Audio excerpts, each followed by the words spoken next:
CNN, in my view, should be the place where both sides can watch. And I don't think that you can say that CNN is anything but fair. I mean, look at that. We covered President Biden's exit from the race very closely, the pressure on him to get out. And I feel like I can speak with authority on this. I'm from Alabama. I'm from a very red state. I have a very conservative family, a lot of them who are Trump voters. They watch my show every night. And I think they know that they can trust me, that, you know, we call shit on every. Just when you thought the debate between Kaitlan Collins and Bill Maher was settling down, it's heating up again.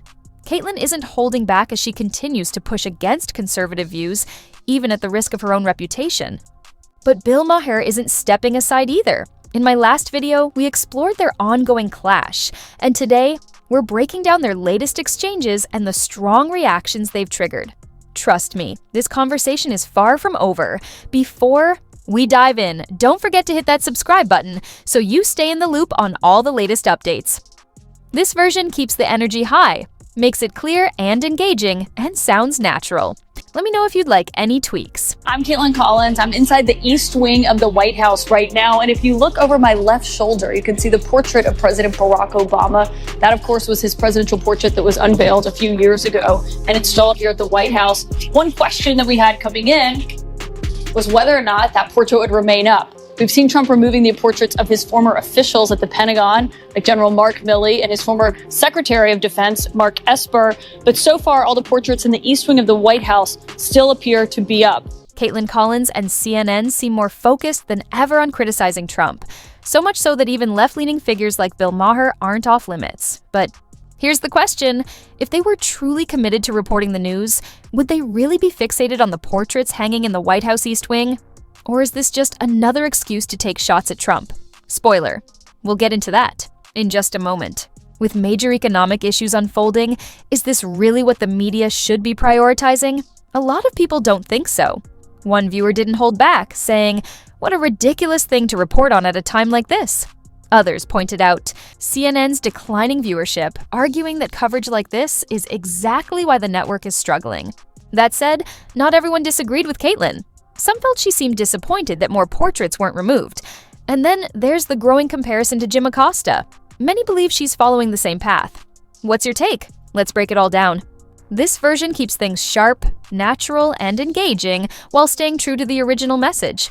Let me know if you'd like any tweaks. Thank you, Mr. President. I wanted to challenge you on one of the statements that you made in the tail end of the campaign in the midterms. That here we go. If you don't mind, Mr. President, that this caravan was an invasion. As you know, Mr. President, I consider it to be an invasion. As you know, Mr. President, the caravan was not an invasion. It's a group of migrants moving up from Central America towards the border with the U.S. Thank you for telling me that. I appreciate it. Why did you characterize it as such? Because I consider it an invasion. You and I have a difference of opinion. I don't know about you, but I definitely see the connection. Now, let's get back to it. Let's be honest. Kaitlan Collins wasn't covering the White House portraits just for fun. The woke media doesn't do things randomly. Every report, every headline is carefully crafted, especially when it comes to criticizing Trump or pushing back on Republican policies. Chances are Kaitlan was checking to see if Obama's portrait was still there, looking for a way to stir up outrage against Trump on social media. After all, why would Trump remove some portraits but leave Obama's untouched? Seems a little too convenient, doesn't it? This is exactly why Bill Maher has questioned her neutrality. To many, she doesn't come off as an objective journalist. She sounds more like a spokesperson for Kamala Harris. And if you need proof, just take a look at this. This version keeps the same meaning, but makes it sound more natural and engaging. Let me know if you'd like any adjustments. About the fact that Kamala doesn't talk to the press. In a way, I feel like it's more insulting than what Trump does. And Trump says you're the enemy of the people, which is pretty bad. But she's kind of saying I don't need you.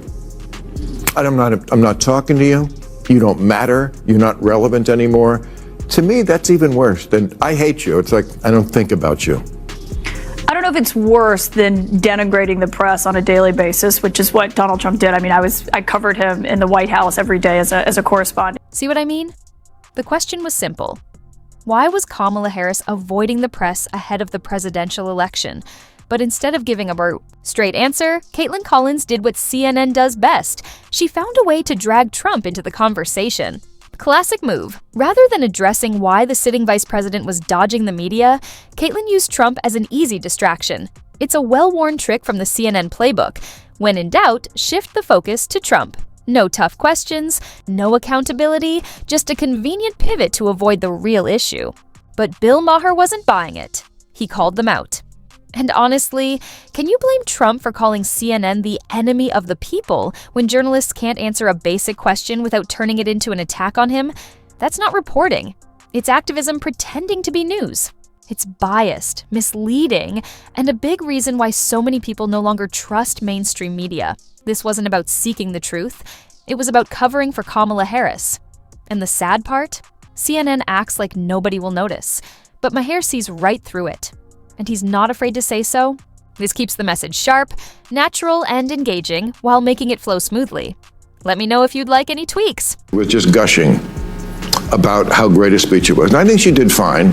I didn't think it was as good as they were making it out to be. It does look like tokenism. It's kind of like the same as The View. I don't think that you can say that CNN is anything but fair. Everyone who was speaking last night, it's not like they were all Democrats. I mean, we had Dana Bash, Jake Tapper, Abby Phillip. They come across giving that way. Analysis. They come across that way. In a moment like that, it was like 5-1. Maher didn't hold back. He straight up compared CNN to The View. Now that takes guts. He's one of the few who's willing to call out bias, even when it's coming from his own side. And, let's be honest, that comparison was hilarious. Of all the shows out there, he put CNN on the same level as The View.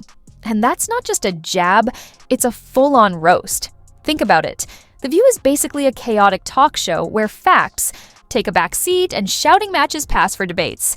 And now Maher is saying, yep, CNN is right there with them. Brutal. But is he wrong? When CNN's coverage is packed with bias, spin, and emotional meltdowns, maybe it's time they just own the comparison. At least. The View is honest about being an opinion-fueled drama. CNN, on the other hand, still pretends to be a serious news outlet. But when your content is more gossip and partisan rants than actual journalism, is there really a difference? Maher didn't just throw shade, he brought the whole tree down. And CNN, they're still acting like everything's fine. Oh, and speaking of people who aren't afraid to call things out, let's talk about Tom Homan. This version keeps the energy high, sounds natural, and flows smoothly. Let me know if you'd like any tweaks. So how many days after Trump is sworn in before this effort to carry out the mass deportations begins? I know you said it starts on day one, but after how many days will we actually start to see that happening? Day one. I have to say, that little dramatic pause from Tom Homan before he dropped the hammer was perfect. It was like he knew Kaitlan Collins was about to hit him with that question and had his response locked and loaded. Honestly, it felt like he'd been waiting for that exact moment. And let's be real, everyone saw that question coming from a mile away. Woke journalists are as predictable as the sunset. The only question is how much drama they'll add for effect. And Kaitlan, she walked right into it. It's almost like these reporters follow the same tired playbook. Find a conservative, ask a gotcha question, and hope they stumble. But Homan, he wasn't just prepared. He was 3 steps ahead. That pause, it wasn't hesitation. It was the calm before the storm. He let Kaitlan think she had the upper hand, then completely flipped the script. And that's what made it so satisfying, watching the media's predictable narrative crash and burn when faced with actual facts and logic. Priceless. But the best part? Oh, that was still to come. This keeps the energy high, makes it sound natural, and keeps readers hooked.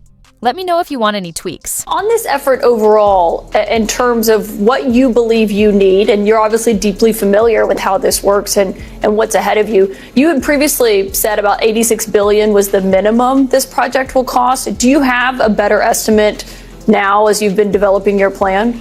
I never said 86 billion. That was a CNN reporter that said 86 billion. Another brutal takedown for the so-called border czar. Did you catch how CNN plays the misinformation game? First, they push a narrative. Then, like clockwork, they act like it came straight from Trump's team. Classic bait and switch.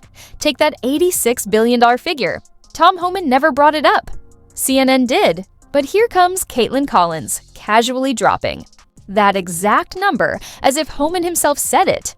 It's the media equivalent of planting evidence and then acting shocked when they find it. This is how the game works. CNN throws a number into the conversation.